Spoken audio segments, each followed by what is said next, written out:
అంతర్జాతీయ విమానాశ్రయం అల్లూరి సీతారామరాజు అంతర్జాతీయ విమానాశ్రయం ఎంత ప్రతిష్టాత్మకంగా అంగరంగ వైభవంగా జరిగిందో మనం చూసాం.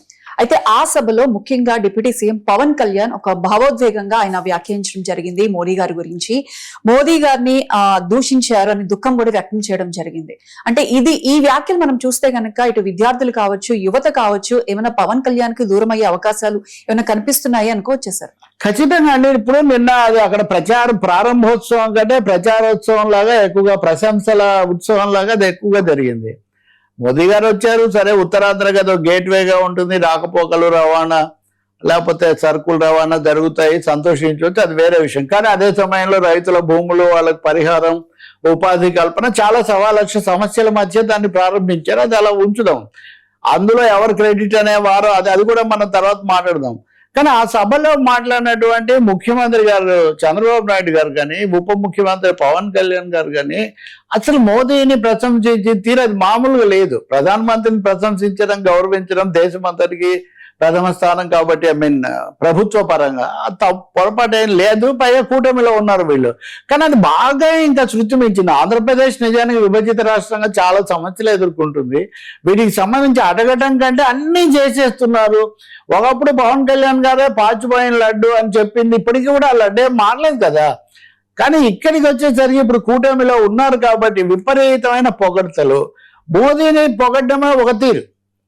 మోదీని పొగడ్డంతో ఆగకుండా దేశమంతా, ప్రపంచమంతా అభినందిస్తున్న జన్జీ వాళ్ళ తిరుగుబాటు లేకపోతే వాళ్ళ నిరసనోద్యమం, దాని మీద విరుచుకుపడ్డం అన్నది యువతరం యొక్క మద్దతుతో ప్రధానంగా గెలిచిన పవన్ కళ్యాణ్ లాంటి నాయకుడు, అది ఆశ్చర్యకరమైంది. అసలు దుఃఖం వచ్చిందంట ఆయనకు. అంటే దుఃఖము, ఏడుపు వచ్చేసింది. ఇంకా దేశం కోసం ఇంత చేస్తున్నటువంటి నాయకుడిని ఇలా అంటారా అని చెప్పి నేను భరించలేకపోయాను. అయినా కానీ ప్రధానమంత్రి గారు చాలా గొప్పవారు, క్షమించారని.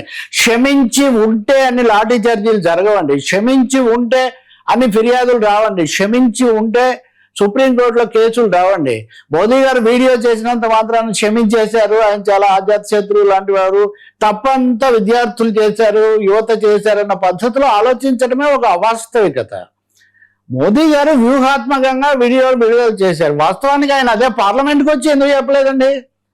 అదే మీడియాకి ఎందుకు చెప్పలేదండి? ప్రధానమంత్రిగా పార్లమెంట్లో సాధికారికంగా సమగ్రంగా ప్రకటన చేయగలిగిన అది అధికారం, హక్కు, బాధ్యత అన్ని ఆయనకు ఉన్నాయి. సభ రోజు వాయిదా పడుతుంది, కానీ అక్కడికి వచ్చి చెప్పలేదే. రాత్రిపూట వీడియోలు చేస్తారు. వీడియోలు చేసి నెమ్మదిగా తప్పు, నిర్బంధం తప్పు కాదు, లేకపోతే వాళ్ళ పట్ల అనుచితంగా వ్యవహరించడం తప్పు కాదు, తప్పు వాళ్ళది. వాళ్ళు నిందించారు, వాళ్ళు దుర్భాషలు ఆడారని వాళ్ళని దోషులుగా చేస్తున్నారు. ఒకవేళ కేంద్ర ప్రభుత్వం ఇరకాటంలో ఉండి రాజకీయంగా చేసిందనుకుంటే వాళ్ళ అవసరం కొద్ది వాళ్ళు ఏదో చేయొచ్చు. కానీ ఉప ముఖ్యమంత్రి కూడా దాన్నే తీసేసుకొని మోదీ కోసం విచారిస్తున్నారు తప్ప ఆయన కోట్ల మంది యువత గురించి విచారించట్లేదని ఒక ప్రశ్న ఇక్కడ ఉత్పన్నం అవుతుంది. ఈ ప్రశ్న ఎదురవుతుంది కూడా. మీరు చెగువేరని పొగిడారు, తర్వాత మళ్ళీ ఆలోచించిన పొగిడారు, మీ ఇష్టం, అది మీ విధానం. వచ్చే స్పందన వచ్చి మోదీ గారిని కూడా పొగిడారు, బాగానే ఉంది. మోడీ గారిని సంతోషపెట్టడం కోసం పిల్లల మీద విరుచుకుపడ్డం, ఆయనేమో కాదంటుంటే, కాబట్టి ఇది చాలా తీవ్రమైన నిరసన వచ్చింది. అంటే మీరు అన్నట్లు ఇది ఒక ప్రారంభోత్సవ కార్యక్రమం కన్నా కూడా ఒక ప్రశంసల కార్యక్రమం అయిపోయింది. అంటే ఈ పొగడ్తలు, ప్రశంసల వెనక ఏమన్నా వ్యూహం కూడా ఉంది అనుకోవచ్చు సార్? వ్యూహం ఏముంది? ఒకటి, తమ పునాది నిలబెట్టుకోవాలి. ఏదో ఒక విధంగా మోదీ మెప్పు, మోదీ ఆశీస్సులు ఉండాలి. ఆయన అవసరం కోసం ఆయన చేస్తారు తప్ప మీరు పొగిడితే మంచిగా ఉండటం. ఇప్పుడు చంద్రబాబు గారు 2018 వరకు పొగిడారు, ఎంత మాత్రం వచ్చాయి రాష్ట్రానికి? ఇప్పుడు ఏమొచ్చాయి అదనంగా? వాస్తవానికి ఇప్పుడు కూడా ఏమొచ్చాయి? ఏమి రాలేదు. కాబట్టి పవన్ కళ్యాణ్ గారు శృతి మించింది. ఆయన పొగడతలు, కొంతమంది భజన అంటారు, లేకపోతే ఇంకొకటి అంటారు, ఆ స్థాయిలో చేయాల్సిన అవసరం లేదు. ఆ స్థాయిలో ఆయన పొగడడం కోసం పిల్లల మీద, యువత మీద విరుచుకుపడడం అన్నది, వీళ్ళేదో చాలా తప్పు చేశారు, వీళ్ళేదో పేపర్లో 151 ప్రశ్న పత్రాలు లీక్ అయ్యాయి, మా భవిష్యత్తు అగమ్యంగా మారిందని 20 లక్షల మంది పిల్లలు, వీళ్ళని చూడాల్సిన బాధ్యత ఉప ముఖ్యమంత్రి గారికి లేదా అనేది ఇక్కడ పెద్ద ప్రశ్న. వాళ్ళ కోసం కూడా దుఃఖించండి.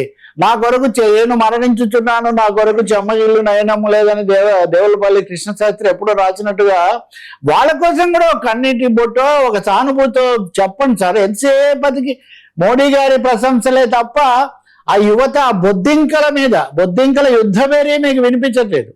మోదీ గారి మాటల ఇదే మీకు వినిపిస్తుంది. నిజంగా ఇది చాలా ఇబ్బందికరమైన విషయం.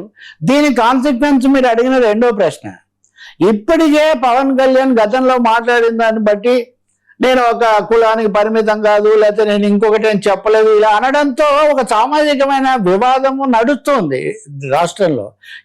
ఎవరికి ఒక కులానికి ఒక మతానికి పరిమితం కారు రాజకీయాల్లో, అలాంటి రాజకీయాలు చేసినప్పటికీ. కానీ పవన్ కళ్యాణ్ గారు అలా మాట్లాడడం ద్వారా తనను ప్రధానంగా బలపరిచిన సామాజిక తరగతి సానుభూతి కోల్పోతున్నారనే అభిప్రాయం ఒకవైపున ఉంది.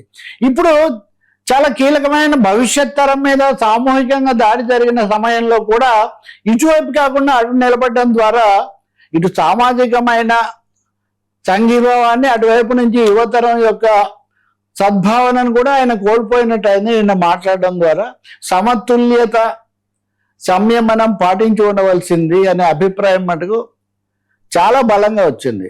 ఇక్కడ ఒక ఇంట్రెస్టింగ్ థింగ్ చెప్తాను నేను. ఈ కాపు సంఘాలు వీటిలో ప్రముఖంగా పనిచేసే ఒక నాయకుడిని నేను ఒక ఇంటర్వ్యూ చేస్తూ ఇస్తూ ఒక మాట అంటున్నారు. ఏమని అంటే, మీరు పవన్ కళ్యాణ్ గారు ముఖ్యమంత్రి కావాలి, అవుతారని మేము అనుకున్నాం, మేము అందరం బలపరిచాం, ప్రధానంగా మా మద్దతు వల్ల ఆయన నిలదొక్కుకోవడానికి చాలా ఉపయోగపడింది. ఇప్పుడు చంద్రబాబు గారు పెద్ద ఆయన అయ్యారు కాబట్టి లోకేష్ను ముఖ్యమంత్రిని చేస్తామంటారు, తప్పేం లేదు, మీరు మీ పార్టీ ప్రకారం చేసుకోవచ్చు, కానీ మా పవన్ కళ్యాణ్ గారిని కూడా ఒక 6 నెలలన్నా ముఖ్యమంత్రిగా ఉంచవచ్చు కదా అని ఒక మాట. అంటే ఇటువైపు నుంచి వస్తున్న కోరికలు ఇవన్నీ రాబోయే రోజుల్లో ఎలాంటి చర్చలకు దారితీస్తాయో మనకు తెలియదు. కానీ రాజకీయంగా సామాజికంగా సమతుల్యత మటుకు దెబ్బతింది.